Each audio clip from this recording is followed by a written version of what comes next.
আসসালামু আলাইকুম ও রহমতুল্লাহি ওবারাকাতু। সম্মানিত ভিউয়ার্স বন্ধুরা, এবার আমরা 10টি মুনাজাত শিখব অর্থসহ আরবিতে।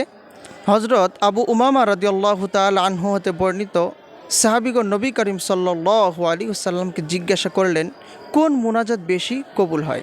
নবী সাল্লাল্লাহু আলাইহি ওয়াসাল্লাম বললেন, শেষ রাতের মুনাজাত ও ফজর নামাজের শেষের মুনাজাত। জামিয়া তিরমিজি, হাদিস নাম্বার এত। তো আপনারা জানতে পারলেন যে কোন কোন সময় মহান রব্বুল আলামিন দোয়াকে কবুল করে থাকেন। এই সময় আমরা বেশি বেশি এই দোয়াগুলো করব।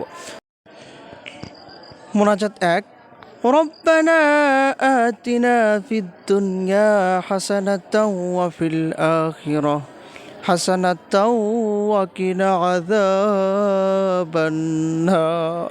হে রব্বুল আলামিন, আমাদেরকে দুনিয়া এবং আখিরাতের কল্যাণ দান করুন এবং জাহান্নামের আগুন থেকে রক্ষা করুন। রব্বানা আতিনা ফিদ দুনিয়া হাসানাতাও।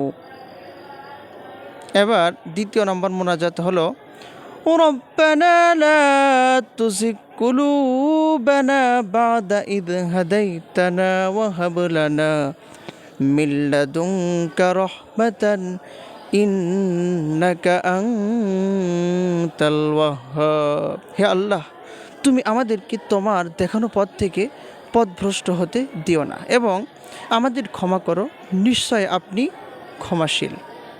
এবার মুনাজাত 3 হলো, রব্বানা যালামনা আনফুসানা ওয়া ইল্লাম তাগফির লানা ওয়া তারহামনা লানাকুনান্না মিনাল খাসিরিন। হে রব্বুল আলামিন, আমরা নিজেদের প্রতি জুলুম করেছি, আপনার ক্ষমা এবং অনুগ্রহ ছাড়া আমরা ধ্বংস হয়ে যাব। এটা হলো 3 নম্বর মুনাজাত।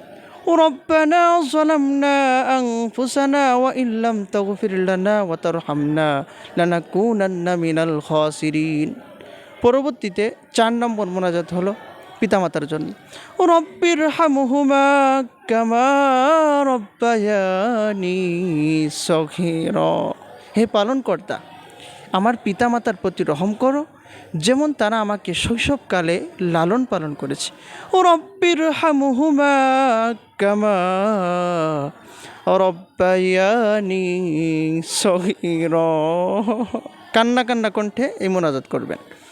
5 নম্বর মোনাজাত হলো, রব্বানা গফির লানা যুনুবানা ওয়া ইসরাফানা ফি আমরিনা وثبت أقدامنا وانصرنا على القوم الكافرين। হে রব্বুল আলামিন, আমাদের গুনাহ এবং ভুলগুলো ক্ষমা করে দাও এবং আমাদেরকে দৃঢ় থাকতে এবং কাফির সম্প্রদায়ের বিরুদ্ধে জয়ী হতে সাহায্য করো। এটা হলো 5 নম্বর মুনাজাত। এইভাবে করবেন। 6 নম্বর মুনাজাত হলো, রব্বানা হাব লানা মিন আজওয়াজিনা ওয়া যুররিয়াতিনা কুররাতা আয়ুনি ওয়াজআলনা লিল মুত্তাকিনা ইমামা। হে আমাদের পালনকর্তা, আমাদের স্ত্রীদের পক্ষ থেকে এবং আমাদের সন্তানের পক্ষ থেকে আমাদের জন্য চোখের শীতলতা দান করো এবং আমাদেরকে মুত্তাকিদের জন্য আদর্শ স্বরূপ করো। পরবর্তীতে 7 নম্বর হলো, রব্বানা আফরিগ আলাইনা সাবরাও ওয়াসাব্বিত আকদামানা ওয়ানসুরনা আলাল কওমিল কাফিরিন। হে আল্লাহ, আমাদের ধৈর্য শক্তি বাড়িয়ে দাও এবং আমাদেরকে দৃঢ় পথ করো এবং কাফের সম্প্রদায়ের বিরুদ্ধে জয় করে তোলো। এটা হলো 7 নম্বর মুনাজাত। এটা মুখস্থ করে আমরা মুনাজাত করব। 8 নম্বর হলো, রব্বানা লা তুআখিযনা ইন নাসিনা আও আখতানা।